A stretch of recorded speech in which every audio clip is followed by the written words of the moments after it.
On behalf of the University of Utah Medical Group, the Community Physicians Group, and the School of Medicine Alumni Association, it's my very great pleasure to welcome you to the fourth of 5 presentations in the Transitioning into Practice webinar series. Today, you will hear from a representative of the National Association of Physician Recruiters, who will speak about the recruitment process. Our seminar and the resources we will provide to you following the series are made possible by the generous financial support of UUMG and the Community Physician Group. First, a few words about CPG. CPG is the university's community-based primary care group consisting of 89 primary care providers in 9 clinics throughout Salt Lake Valley, as far north as South Ogden and Farmington, south to Orem, west to Tooele, and east to Park City. We do over 300,000 primary care visits per year and also operate the urgent care clinics at most of our sites. CPG is a leader in quality, and we're a prominent contributor to the university's being ranked #2 in the nation for ambulatory quality in the recent Vizient Quality Awards. CPG is an innovative group whose founding care by design approach to care has been emulated by primary and specialty care groups around the country. CPG values team-based, patient-centered care and created an expanded care team approach to primary care that helped us to get recognition as patient-centered medical homes by the National Committee for Quality Assurance. CPG has worked closely with the university's specialty community to provide integrated care for our patients. CPG supports the university's academic mission by helping to train medical students, PA students, and residents with community-based primary care experiences in pediatric and adult medicine, as well as being the site for numerous research projects from around university health. CPG has been an early adopter and innovator in using our electronic medical record to include extensive use of dragon dictation and medical assistant-based visit workflows to boost efficiency and keep clinicians focused on being clinicians, not scribes.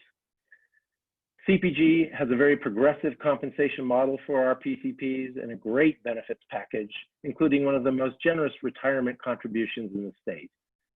As CPG grows, we are always looking for dedicated PCPs to contribute to our mission to engage with our patients and community to provide compassionate and knowledgeable care.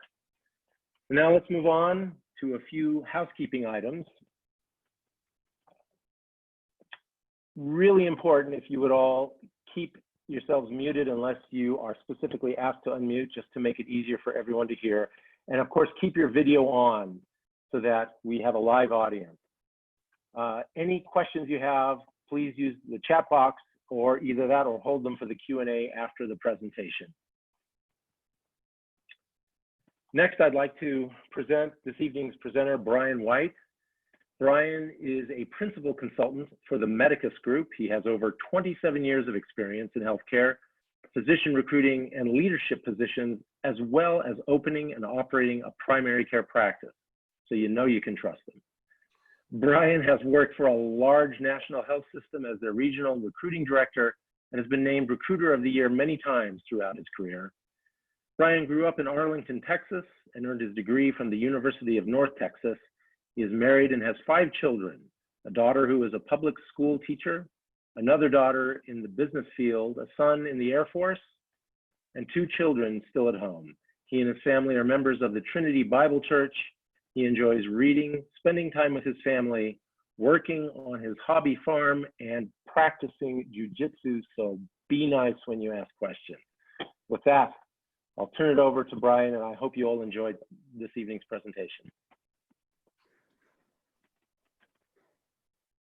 Okay, well, thank you so much. First of all, let's see here. Now, I do need to minimize this so I can, yeah, there we go. So I want to tell everyone thank you for being here, and I want to thank my esteemed colleagues for being a part of this and asking me to join them.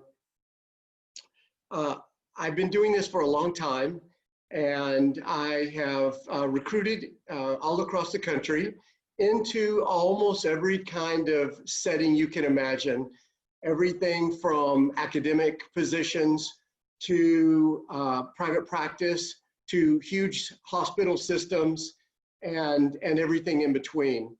So I do want to do everything I can to help you in this short amount of time. And I am open, I'm very happy for it to be interactive. If you feel comfortable and you'd like to ask questions, definitely you can do it through the chat box, but also feel free to be able to unmute if there's a particular point and we can talk about it, or we can save your questions to the end and I'll save 10 or 15 minutes for us to chat about anything you'd like to. So let's start with a few statistics. I promise you I won't spend much time on statistics. One of my pet peeves is to give a presentation. I'm sorry to interrupt. Your slides are not showing. Okay. They're showing on my screen, so can you tell me what I need to do here? Maybe I need to share again. Yeah, I believe if you click that share button again, you should be able to have those up. Right now, here we go. Let's see. I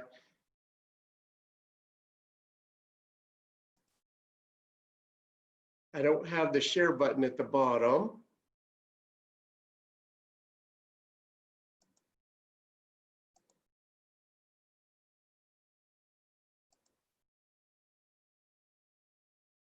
Was Michaela going to kind of release it so that I can share my screen?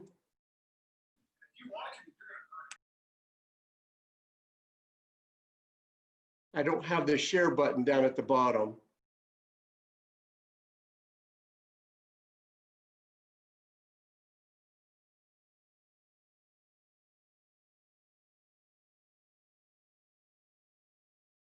Jackie, can you hear me?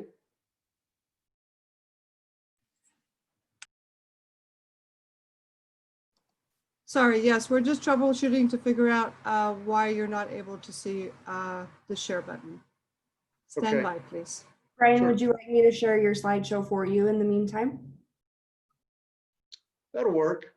Okay. You want me just to tell you next slide? Works for me. Yeah. Okay. Can you hear me okay? Am I loud enough? Volume's good. Okay. Tell me when you're ready.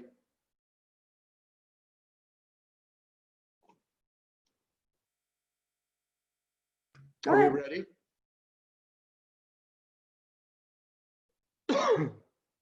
Yes, sir. You're ready to go.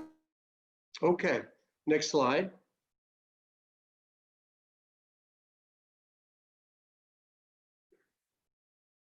Next slide, please.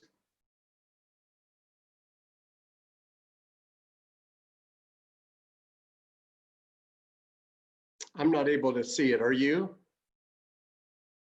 So we should be on the statistics slide. Okay.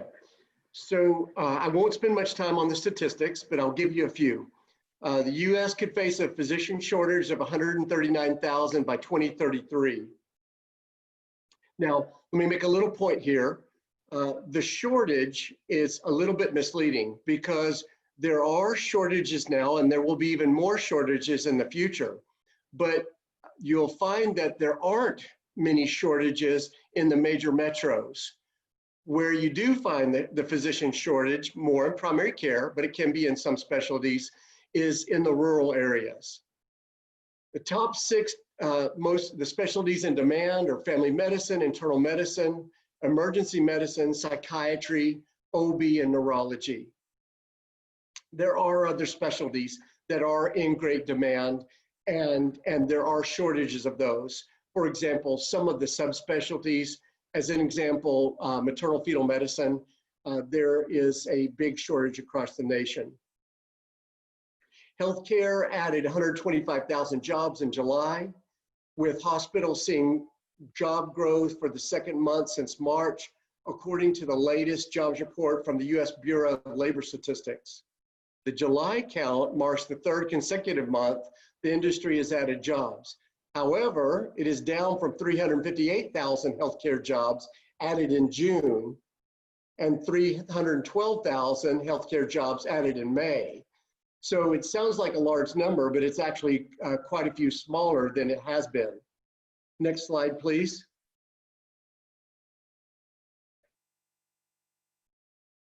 Trends. The American Medical Association reported in 2019 that for the first time, more physicians are employees rather than owners of a practice. This physician trend is expected to continue. For instance, Orlando Health in Florida recently purchased the 30-physician practice of Jewett Orthopedic, also in Orlando. However, Modern Healthcare reported last year that some physicians are leaving hospital employment and striking out on their own. And Forbes indicated an increase in private equity investments in specialty practices. My big point there is a trend doesn't show what is best for you. So let me stop here just for a second and make a point or two. So 10 and 15 and 20 years ago, what you would see as far as new positions available, what you would see most often were private practices, most of the time groups, and they were ready to add another physician to that group. And usually they would be employed, and then later they could become a partner in the group. As time has gone on, more and more physicians have leaned toward employment in a system or some other kind of big organization. And there's been a trend away from private practice. However, that does not tell you the whole story, and it doesn't tell you what is best for you. Depending on what you are, what your goals are, what are some of the things that are most important to you once you're practicing, there could be a setting that is completely against what the trend is. So that would be a situation where I would have to get to know you and what your personality is and what you're wanting for the next 10 or 20 years to be able to give you a good idea of what setting might be best for you. Next slide, please. So what are your options? Here's just a small sample. Academic position, hospital-based. Now, all of the things that I'm going to mention here in this list, all of these would be, you would be coming in as an employee. A hospital-based or hospital system employee, a private group. A lot of people don't understand that when they hear private group, they think that somehow they're going to be going into a private setting and needing to know how to run a practice, how to manage a practice, and that could not be farther from the truth. No one expects you to be able to know much about running a practice, or certainly not how to manage a practice.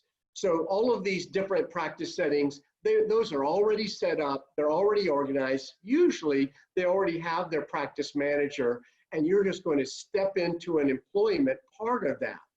Now in a private group, there might be an option that you could become a partner down the road, but you would still start out in 99% of the cases as an employee of that group. There are government settings such as FQHCs, that's Federally Qualified Health Center, the VA, military base, and there are other government settings. IHS, which stands for Indian Health Service.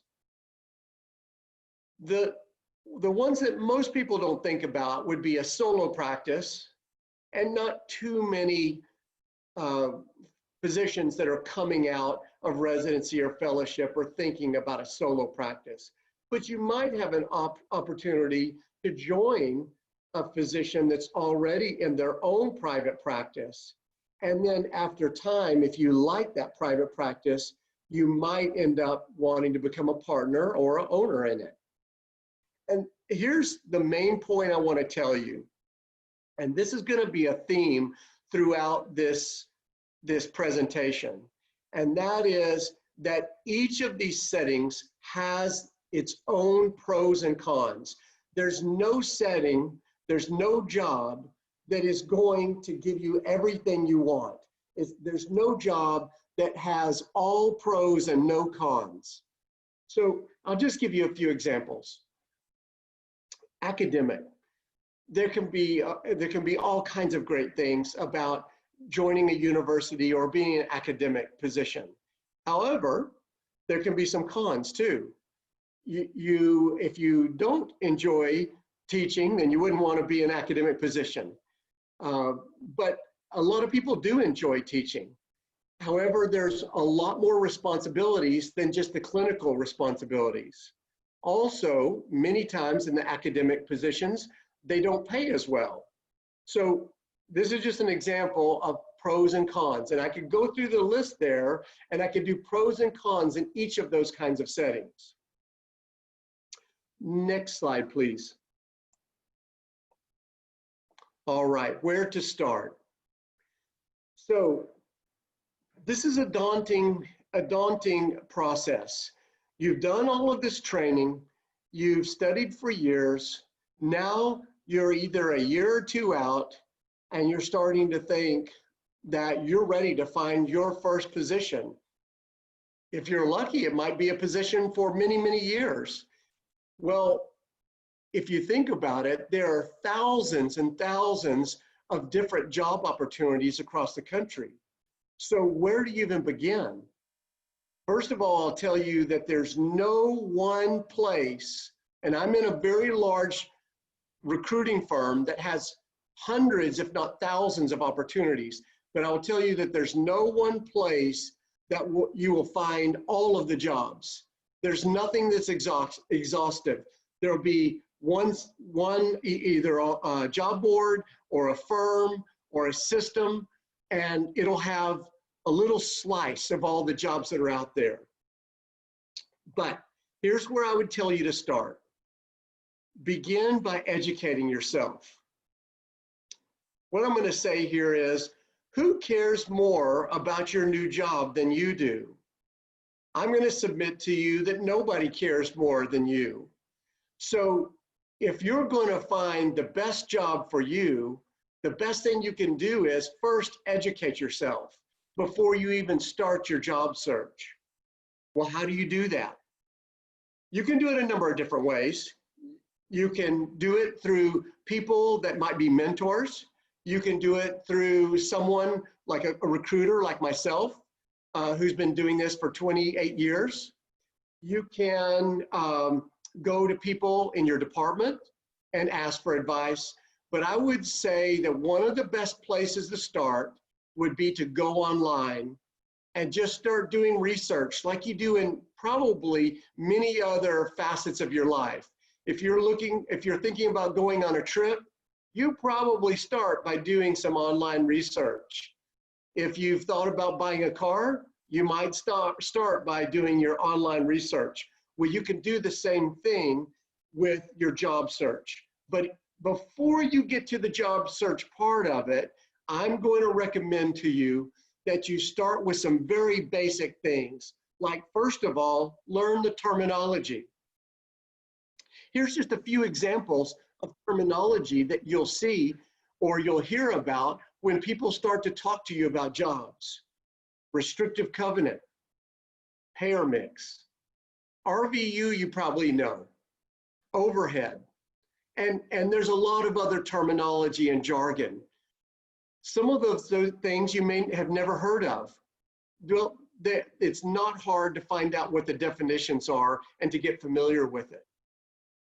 The next thing I would suggest for you to do very early on in this process is to rank your priorities.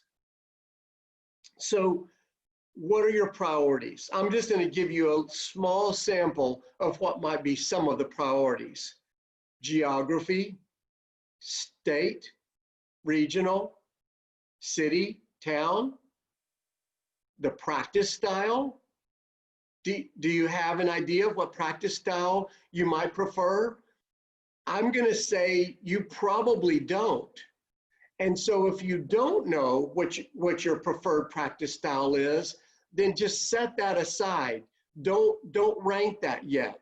Because have you heard of the expression? I'm sure you have. You don't know what you don't know. So if you tell yourself, well, I don't like this practice style. Let's just say it's, for example, private practice. I don't think I would like that practice style, but you really don't know anything about it.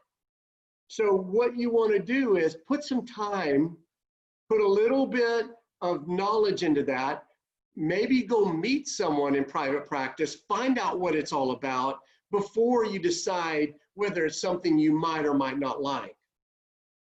Okay, more criteria: call coverage, compensation, loan repayment, work-life balance, schedule, call coverage, schools, a nearby airport, a job for your spouse, and there's many other things, schools for the kids, and many, many other things.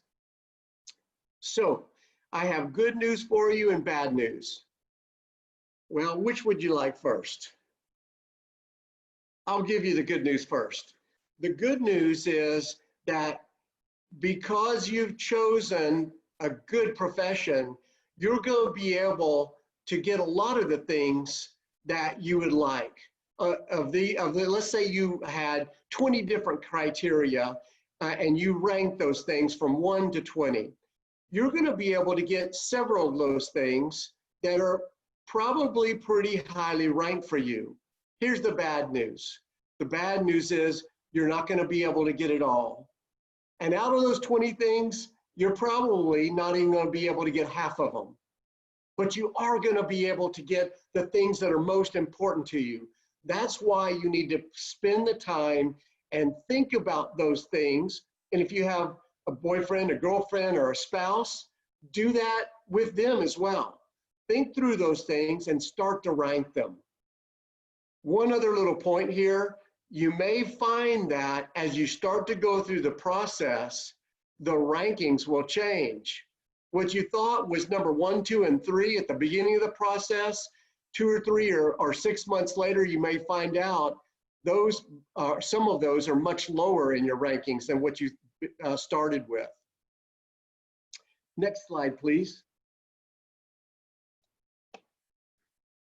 What resources do you have? All right. Well, there are more resources, but here's a short list. Recruiting firms. That's what I work for. I work for a firm called the Medicus Firm, and it's one of the largest and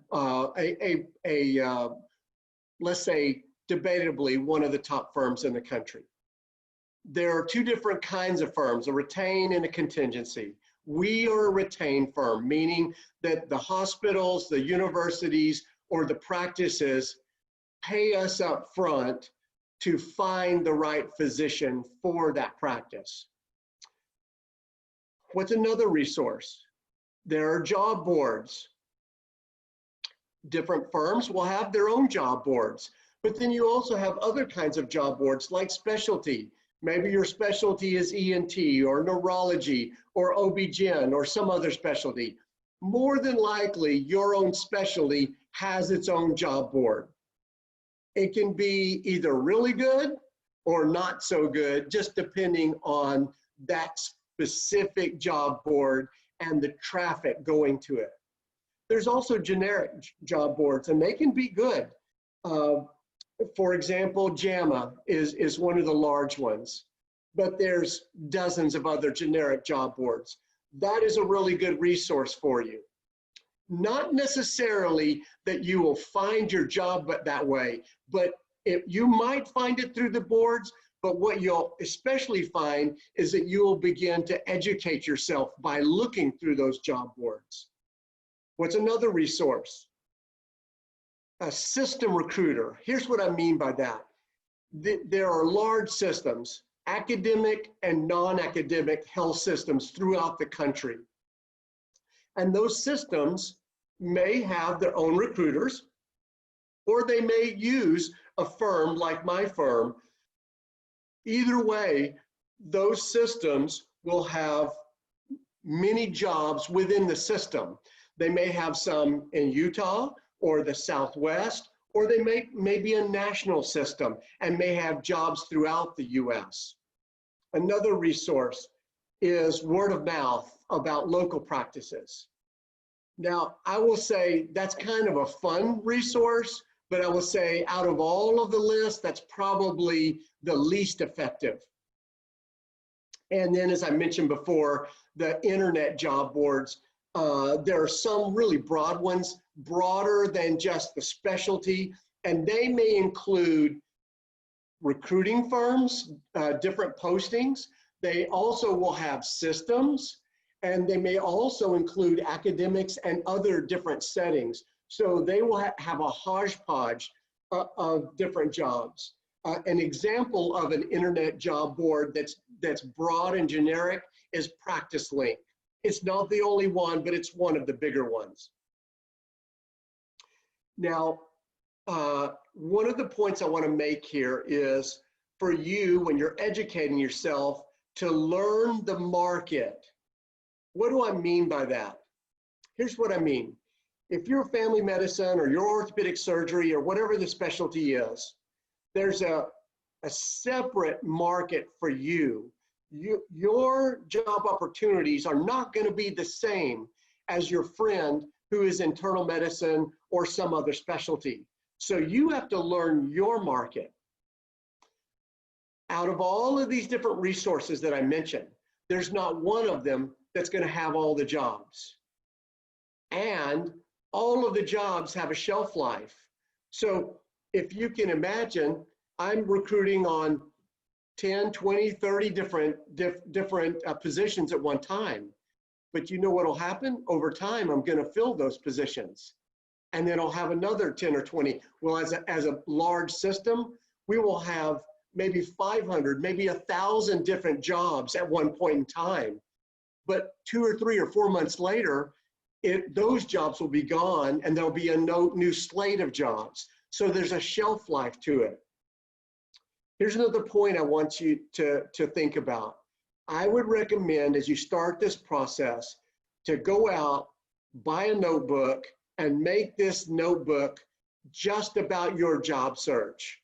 Begin with what we're talking about here. I think these slides are going to be shared with you. Start by educating yourself. Start by learning the jargon, the terminology. Write down the different boards that you've been visiting, and then start taking notes. And those notes are going to grow as time goes on. If you do this right, eventually you're going to have pages and pages of notes, because eventually you're going to start getting interested in some of these different jobs. Well, what's going to happen? Then I'm going to come to this in just a minute, but you're eventually going to talk to someone, and then you're going to have to take notes on that job. But you're going to have to compare it with many other jobs that are out there. And then maybe those first 3 or 4 jobs that you talked with somebody about, maybe either you decided they weren't for you, or maybe those jobs are filled and they're gone a month or 2 later. So you're going to have to keep taking notes. Next slide, please. Okay. Here's the what, when, where process, and also how many. I know you probably don't know what I mean by that, but I'll explain it. When do I start looking? Well, here's what I would suggest. Start at least a year ahead of time. Well, if you're a 2021 graduate and you haven't started yet, that means you're a little bit late. So you got to get started now.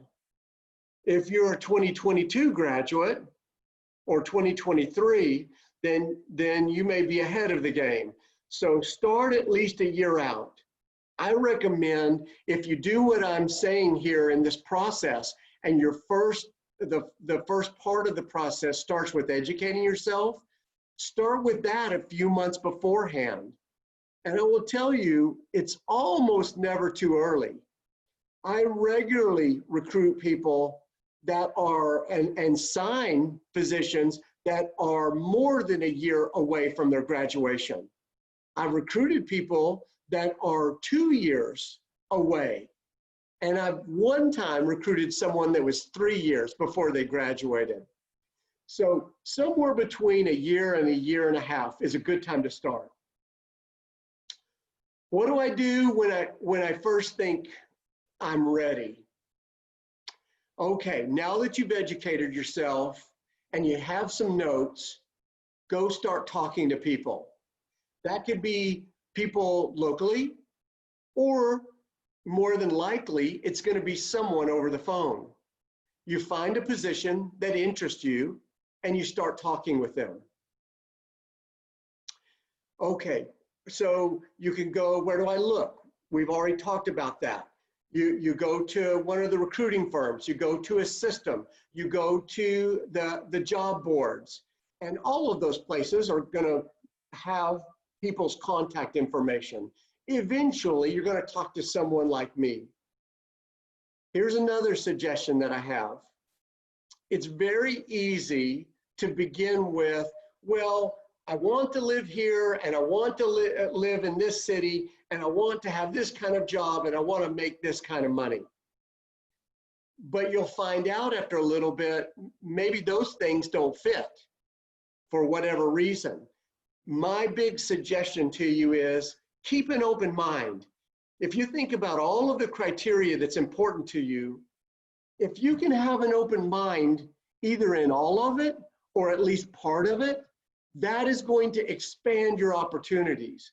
And the more you expand the opportunities and the more of the open mind you have, you will find out that there are some very exciting positions out there that you had never thought about. Maybe in a state you'd never thought about, maybe in a city you've never thought about, maybe for an organization that you had never even heard of until you started this process. So keep an open mind. Now you're going to start a new process. Now you're ready to start looking. So you're going to either send your CV to someone like me and set up a call, or there may be a phone number and you just pick up the phone and call. You might start by emailing, but either way, you're going to get someone on the phone. When you get someone on the phone, it's probably related to a specific position. But again, don't be stuck on that one position. There's a lot of other positions that are out there. So you're going to start doing phone interviews. The person on the other end of the line, they're going to do a little interview of you. They're going to want to get to know you. But you can do the same thing. Just make a conversation out of it and have some questions ready to ask them. And especially early on in the process, you're not necessarily going to take that job. Maybe you will. Maybe you'll take the very first job. But remember, one of your big goals here is to educate yourself. So in the beginning, use those first few phone calls to just learn about jobs and also to just learn about what are good questions you should be asking. Now, after you do a phone interview, maybe some of those positions or one of them sounds good to you, and maybe they're interested in you. So you send them your CV, or maybe they already have your CV. They look at it, they're interested. And so after the phone interview, and there may be other phone interviews, there may be one or two other ones, but after a couple of phone interviews, then they're either going to set up a virtual interview. That's become common. It was not common last year. Or they will set up an on-site interview. Both of those things are good. Sometimes you'll have all of those things happen. You'll get a call or you'll make a call. You'll do a phone interview or a few phone interviews. You'll do a virtual interview, and then lastly, you'll do an on-site interview. How many interviews? That question I've been asked so many times. Here's what I'm going to suggest. Try to have between 3 and 5 interviews. Why do I say that? Now, what I'm talking about is on-site interviews. You can have, with virtual interviews, you can have many more than that. But with on-site interviews, think about it. How each interview is going to take at the minimum 1 day, but usually just getting there and getting back adds another day. So almost all the time, unless it's something local, we're talking about 2 days minimum. And it might be taking your spouse, if you're married, taking your spouse with you. So you're talking about 2 days out of your schedule, 2 days out of their schedule, possibly scheduling your significant other or your spouse to go with you. Do you know how difficult it is to schedule that? Now, if you've done that, if you're scheduling that out, how many days do you get out of your program? Do you get 10 or 20 different days out of your last year to go interview? Probably not. So, and even if you did have, let's say 6 or 8 days where you could go interview, then can you do that every month? Could you just take 2 days out of every month to go interview? Many of you cannot. So it becomes a difficult scheduling process. My suggestion to you is start early. Try to start interviewing even a year ahead, even before a year, maybe 14 or 16 months ahead, but try to start a year ahead. And then be careful, because remember, if you find a job that you like in those first 1 or 2 interviews, if you take 4 or 5 months before you make a decision, that first or second job may be gone by the time you get to your 4th or 5th month. So you want to try to condense them within 2, 3, at the most 4 months. Next slide, please. Interview tips. Okay, first tip. You know the expression, you only get 1 chance to make a good first impression? Well, it's true. So dress up. No one needs to see you in your lab coat. Now, you're gonna probably get a little chuckle out of this, but I can tell you that I've been giving this recommendation for 28 years, but some people don't listen. I've had a candidate show up to an interview in jeans and flip-flops.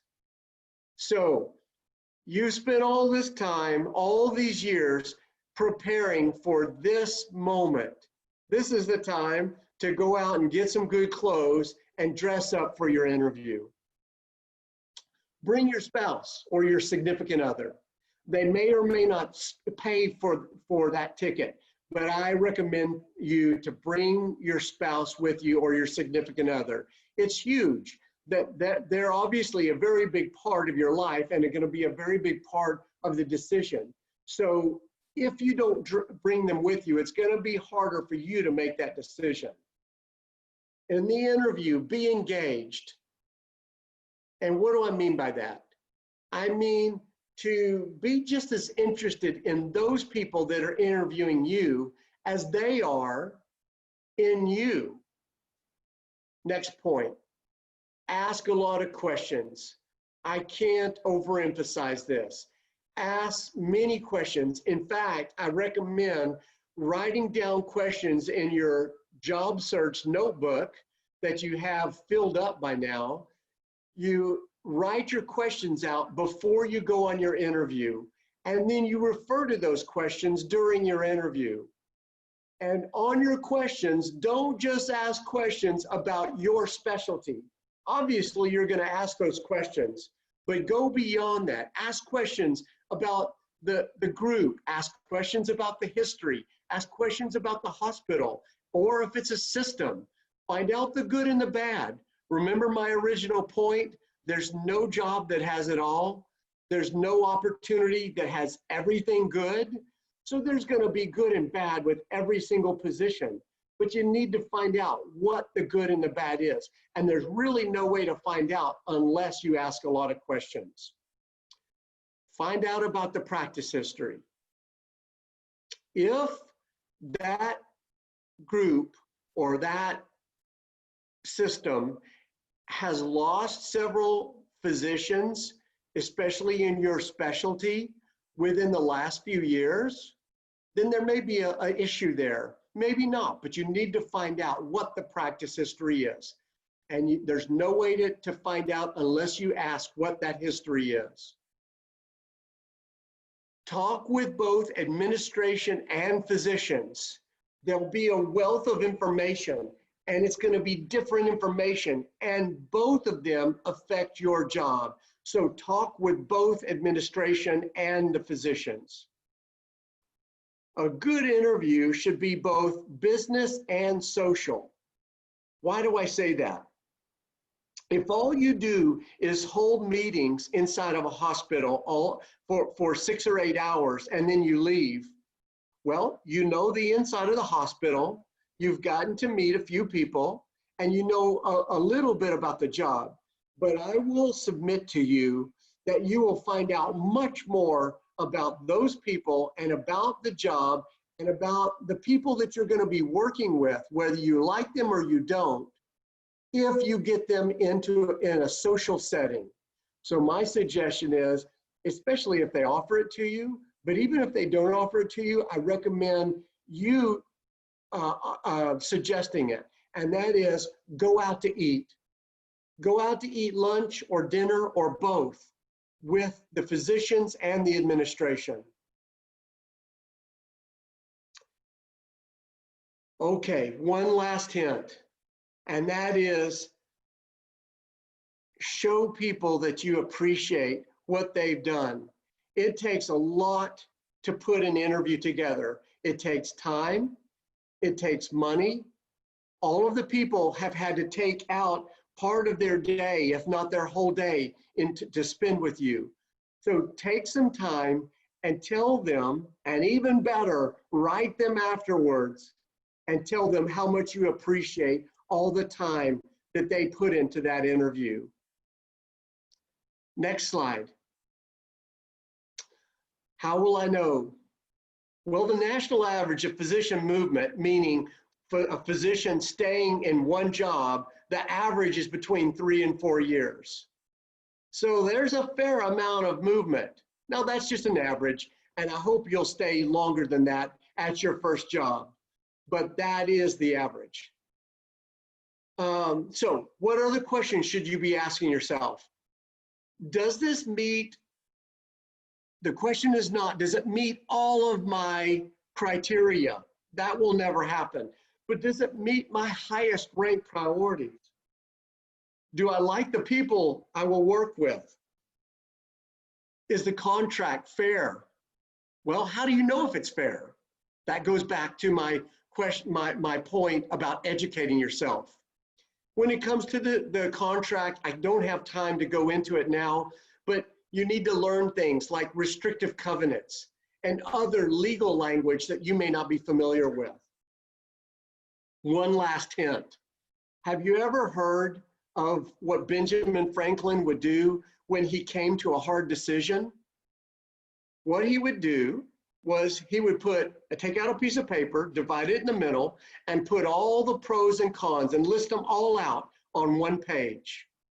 And what he would find is that most of the time, if you list everything out, one side of the page will stand out from the other. More than likely, if you've interviewed in 2, 3, 4, maybe 5 places, you're going to get to 1 or 2 that stand out from each other.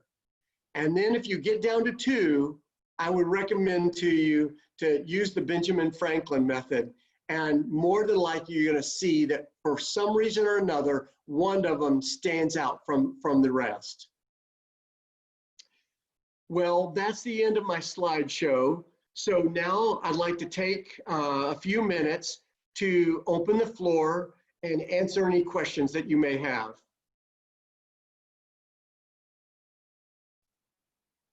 Thank you for that very informative presentation. I have a few questions.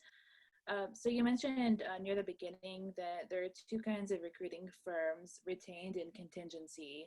Retained is paid up front, and contingency, I guess, would get money if you take the position. Correct. So how does that align with like a job candidate's interests? Are there one versus the other that will kind of pressure Okay. you to do jobs you don't That's a want? great question. So here's the first thing you need to know.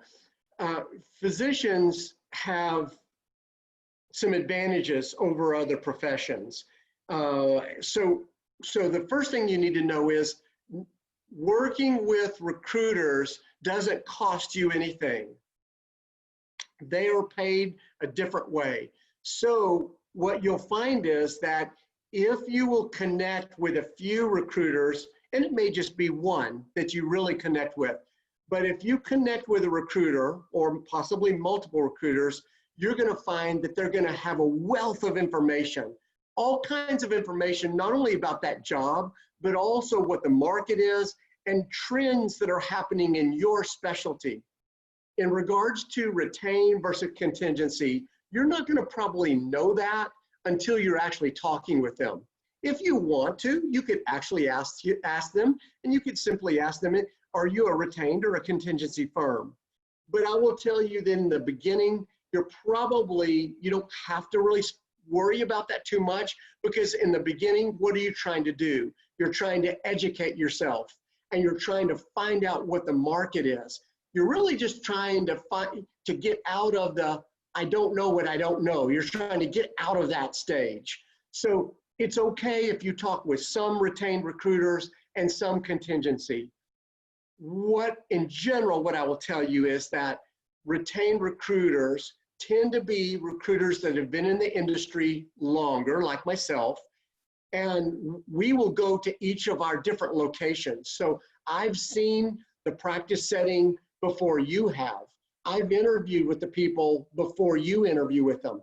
So I may end up having a little bit more knowledge than a contingency recruiter, but that's the main difference. But feel free to talk with all of them and just start the process. Great question.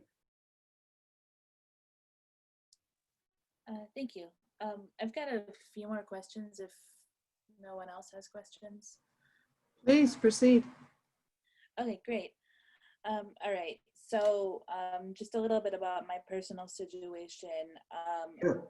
I'm pathology, and I'm hoping to go work in industry like biotech or pharma, which is a bit different.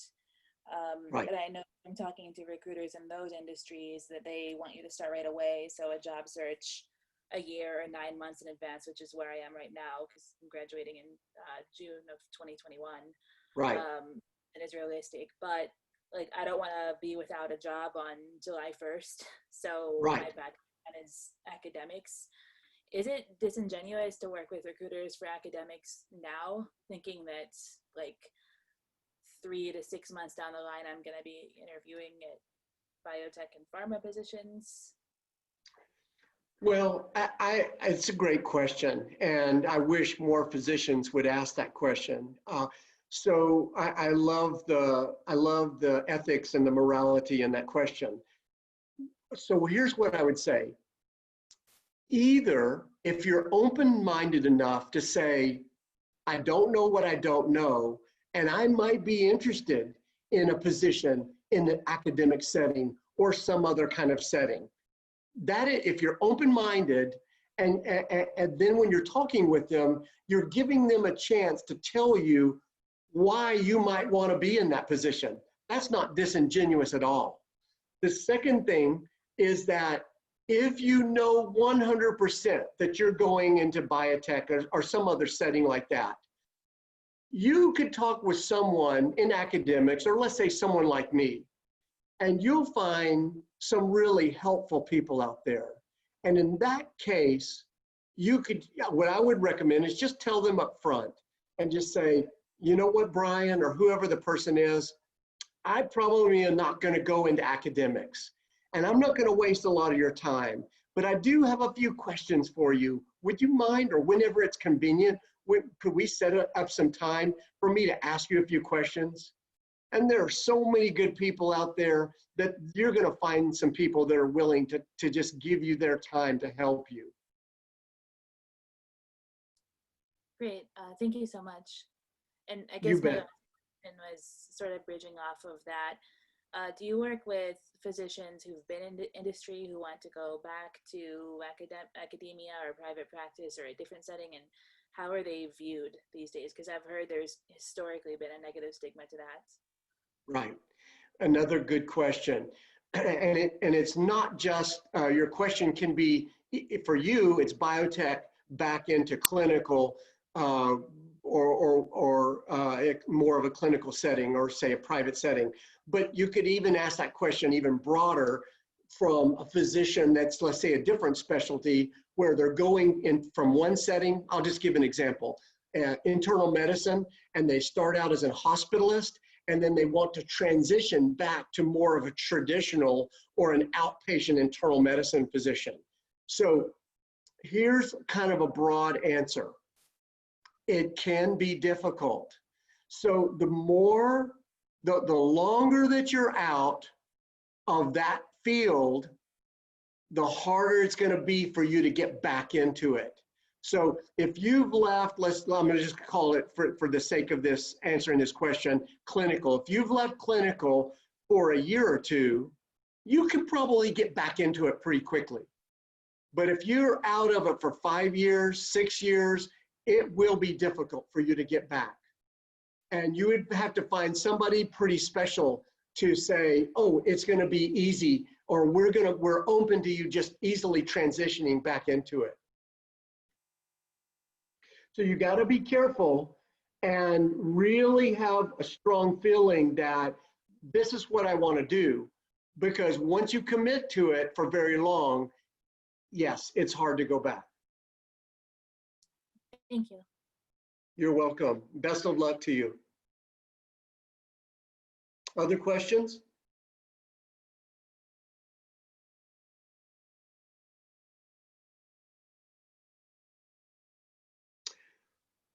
Well, if there's no other questions, I'll give you a little bit more time, but let me just say that my organization is called the Medicus Firm. I think there might be a slide that will have my website. Now you may decide that you want to stay in Utah and with your system. And if you do, it's probably a great move, and I wish you all the best.